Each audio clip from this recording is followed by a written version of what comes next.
Приехал автомобиль сегодня вот с такой вот распространенной проблемой, такая как гниль кузова, конкретно задней арки.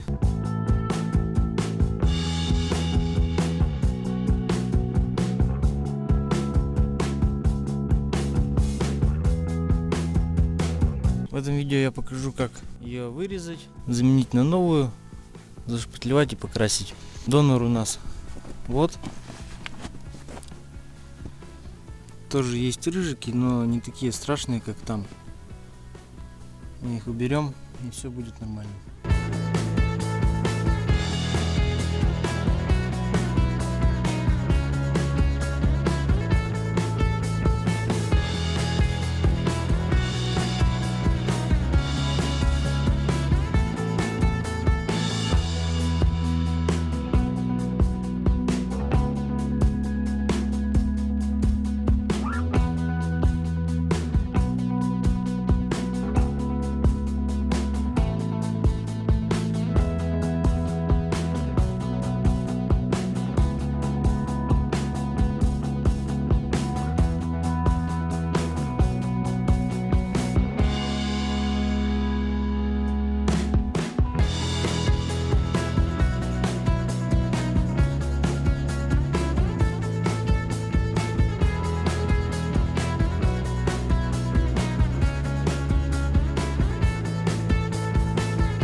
Итак, со сваркой, со шпатлевкой я закончил, загрунтовал поверхность, подготовил под покраску. Сейчас еще финишной шпатлевкой доведу небольшие косяки и можно будет уже красить. Итак, красить тут придется не все крыло, а его часть, то есть покраска будет локальной и красить нужно будет в переход. Краска тут металлик. Наверное, как покрасить переходом металлик, я сниму отдельное видео, так что продолжение всего этого будет в следующем ролике. Он выйдет сразу же, так что ждать не придется. Так что пока на этом все. Всем пока.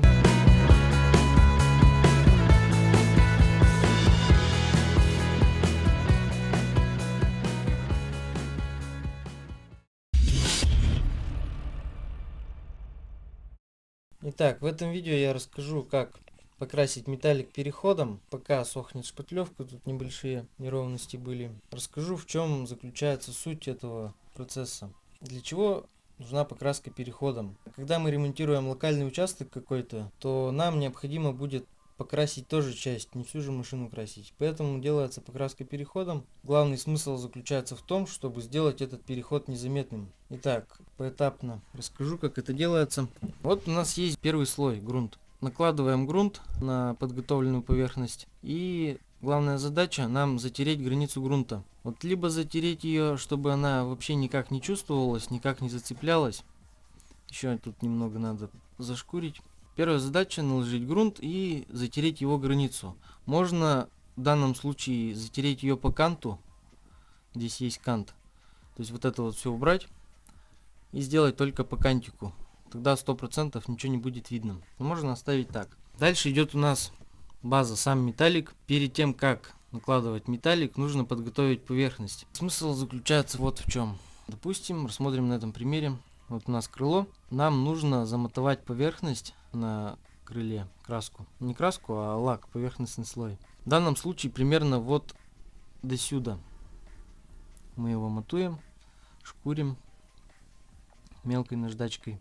Не протираем, чисто поверхностно мотуем. Дальше мы приклеиваем, либо продается специальный изолон ленточный, либо газету. Я покажу, каким образом она наклеивается, для того, чтобы не было четкой границы у краски.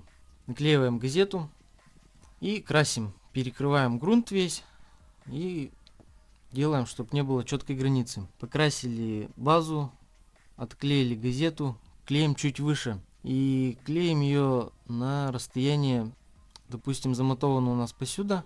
Клеим чуть пониже. Чуть пониже клеим, чтобы закрыта замотованная поверхность была немного еще. Клеим чуть пониже. Снова полностью перекрываем всю деталь уже эту. И отдираем газету. У нас получается лак лежит распылом на самом краю, а дальше идет матовая поверхность. Так вот, эту матовую поверхность и этот лак с распылом нам нужно будет наждачкой уже мелкой зашкурить и все это заполировать, и таким образом перехода не будет никакого видно, все будет красиво. Сейчас все это покажу на примере. Итак, первым делом готовим нашу поверхность под покраску. Необходимо замотовать мелкой шкуркой. Под лак там пойдет где-то 1000-я. При прошлой покраске видно, что машину даже не умудрились нормально отполировать. Какие-то пробелы, просветы имеются. Сейчас будем залеплять газетой. Конкретно покажу, каким способом это делается. Итак, вот берем бумагу таким образом.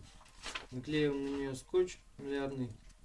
И лепим чуть выше границы грунтовки. Ну, примерно вот посюда. Получается вот так вот где-то. И дальше что делаем? Вот так вот поднимаем. Закрепляем бумагу вверху.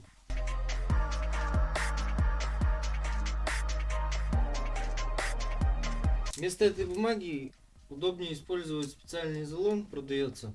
Он создает такой же бугорок, как и тут бумага. Сейчас я объясню, для чего это делается. Но так как его сейчас у меня нет, а на улицу уже часа 2 ночи, приходится делать из того, что есть.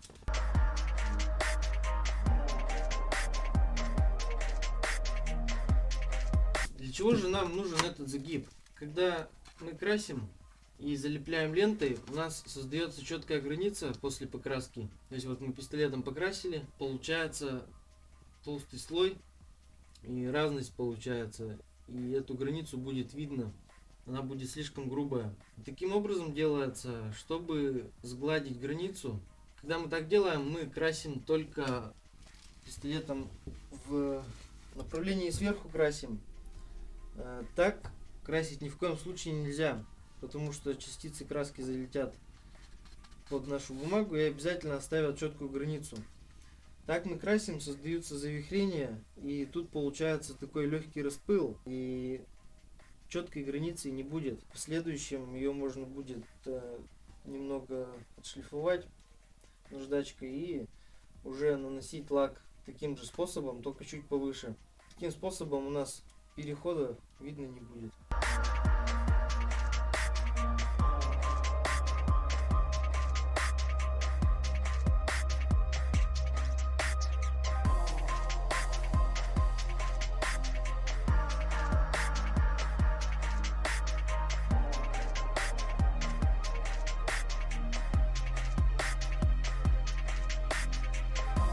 Наш базовый слой уже высох. Сейчас я отлеплю бумагу, посмотрю, какая получилась граница. Если все нормально, то можно переклеивать повыше и наносить уже лак.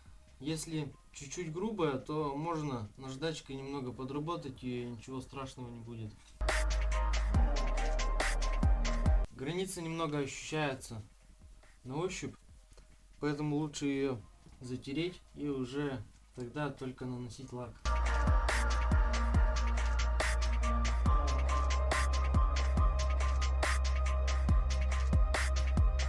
Зачем я пошкурил тут? Потому что легла какая-то мелкая пыль, какие-то крупинки, я их содрал. Ну а также содрал немного, небольшую шагрень, чтобы в дальнейшем было все немного покрасивее.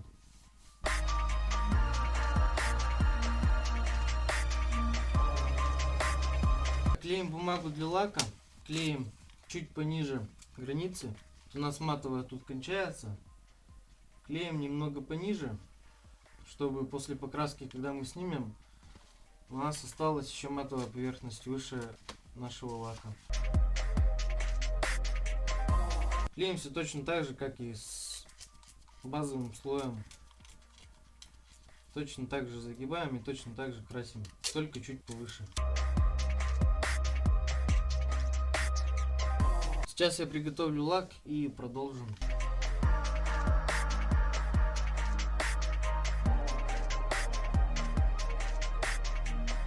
Ну, вот так вот у нас получилось. Есть небольшие соринки, которые берутся при полировке. Переход получился таким образом. Вот у нас матовая поверхность и лак. Это мы все сошлифуем в одно целое и заполируем полировочной машинкой с полиролью. И тут уже ничего не будет видно. Цвет видно, что все равно отличается, потому что на подбор не отдавали, подбирали по вееру, прям по машине. Как бы это совсем не точно, но так примерно более-менее пойдет. Ну а так осталась полировка. В принципе, получается, что уже арка наша готова.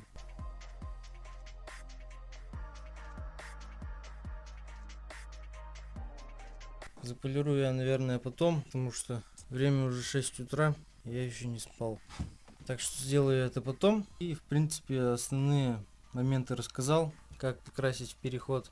Больше мне добавить нечего.